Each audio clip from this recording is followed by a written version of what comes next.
যারা তৃণমূল দলটাকে জন্য ভোট করেছেন, মার খেয়েছেন, বা এখনো তৃণমূল দলটাকে ভালোবাসেন, বা তৃণমূল দলটাকে ভালোবেসে ভোট করেছিলেন, এমএলএমপি করেছিলেন, কংগ্রেসের দরজা খোলা আছে।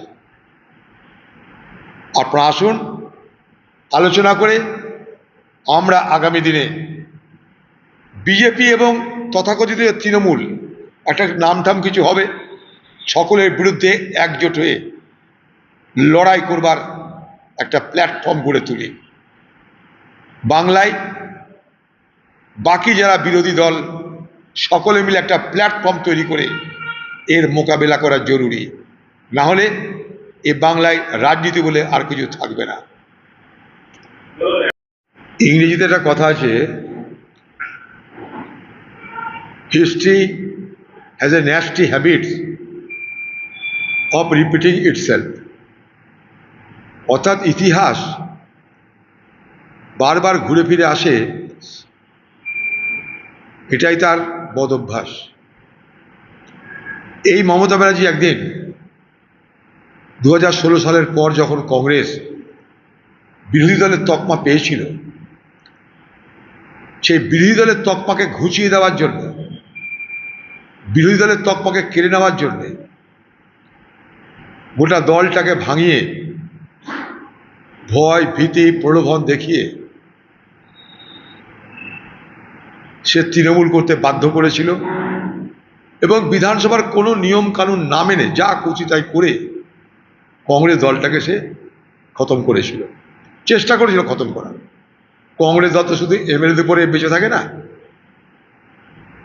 আজ দেখুন, ইতিহাসের আরেক সন্ধিক্ষণে মমতা ব্যানার্জির দল সেইভাবেই খান খান হয়ে গিয়ে 80 জনের মধ্যে 59 জন না 60 জন বিধায়ক তারা বলছে আমরা আর তৃণমূল করব না। অর্থাৎ মমতা দেখুন, যে খেলায় আপনি নিজেকে মনে করতেন রপ্ত হয়েছেন, যে খেলার উদ্দামতায় ঔদ্ধত্যে আপনি ডিজে বাজাতেন খেলা হবে বলে, সেই ডিজের আওয়াজ নিশ্চয়ই আপনার কানে পৌঁছাচ্ছে। সেদিন খেলোয়াড় যারা খেলতো, যাদের তাদের আম্পায়ার রেফারি ছিলেন আপনি।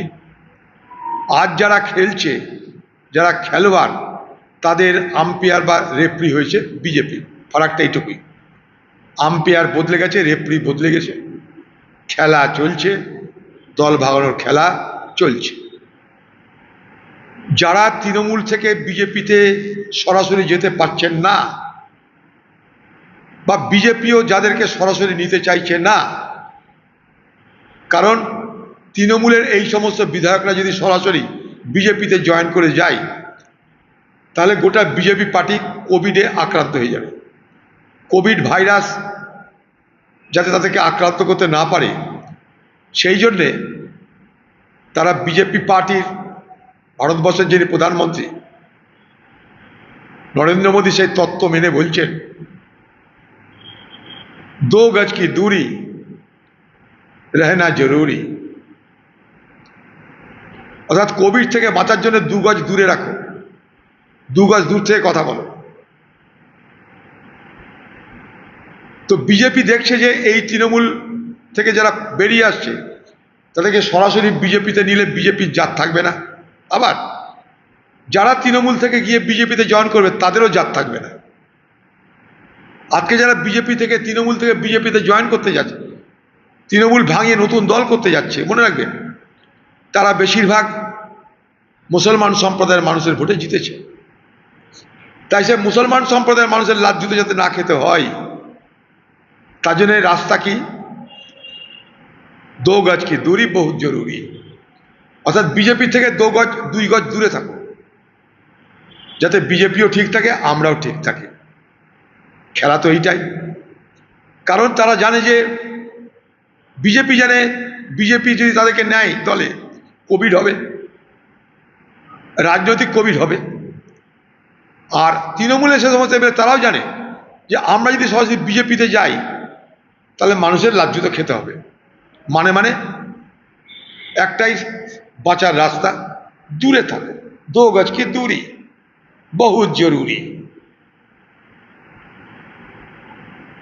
যদি বিজেপির কথায় তারা ওঠা বসা না করে, ইডি আছে, সিবিআই আছে, এখন নতুন করে সিআইডি হয়েছে, সব তো চোর, প্রত্যেকের উপরে কেস আছে, প্রত্যেকের বাটপাড়ি করেছে, প্রত্যেকটা এমএলএ যারা পালাচ্ছে ঘরের টাকা তারা অবশ্যই খেয়েছে। কারণ তখন যারা কংগ্রেস থেকে তৃণমূলে যোগদান করত তাদেরকে প্রথম টোপ কি, তোমার এলাকার 150টা 200টা ঘরের দায়িত্ব তোমার, মানে তুমি ঘর দাও, মাল খাও।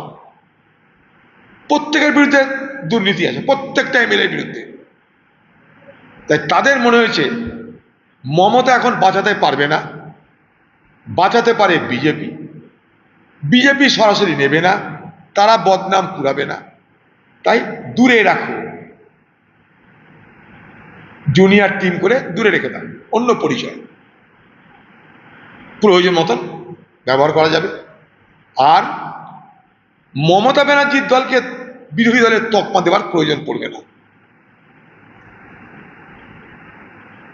মমতা ব্যানার্জি দল ঘটা করে বিরোধী দলের নেতা হওয়ার জন্য ব্যবস্থা করেছিল। প্রথম দিন থেকে স্পিকার সাহেব দরখাস্ত নিচ্ছি নেব তা করতে করতেই দেরি করছিল, খেয়াল করে দেখুন, কারণ ততক্ষণের ভিতরে এই অপারেশনটা চলছিল। অপারেশন সাকসেস, বিরোধী দলের তকমা মমতা ব্যানার্জি পাবে না। আর একনাথ সিন্ধে মডেল এই বাংলায় চালু হয়ে গেল। অর্থাৎ যে খেলায় মমতা ব্যানার্জি এতদিন মাস্টারি করেছেন, তার সেই খেলার উপরে আরো বড় মাস্টারি করে মমতা ব্যানার্জিকে দেখিয়ে দিল যে ডিজে তুমি একাই বাজাতে জানো না, ডিজে বিজেপিও কম বাজাতে পারে না। আমরা বলছি কংগ্রেস, সাধারণ যারা কংগ্রেস, সাধারণ যারা তৃণমূল কংগ্রেসের কর্মী আছেন, যারা তৃণমূল দলটাকে জন্য ভোট করেছেন, মার খেয়েছেন, বা এখনো তৃণমূল দলটাকে ভালোবাসেন, বা তৃণমূল দলটাকে ভালোবেসে ভোট করেছিলেন, এমএলএ এমপি করেছিলেন, কংগ্রেসের দরজা খোলা আছে। আপনারা আসুন, আলোচনা করে আমরা আগামী দিনে বিজেপি এবং তথাকথিত তৃণমূল একটা নামটাম কিছু হবে, সকলের বিরুদ্ধে একজোট হয়ে লড়াই করবার একটা প্ল্যাটফর্ম গড়ে তুলি। বাংলায় বাকি যারা বিরোধী দল সকলে মিলে একটা প্ল্যাটফর্ম তৈরি করে এর মোকাবেলা করা জরুরি, না হলে এ বাংলায় রাজনীতি বলে আর কিছু থাকবে না।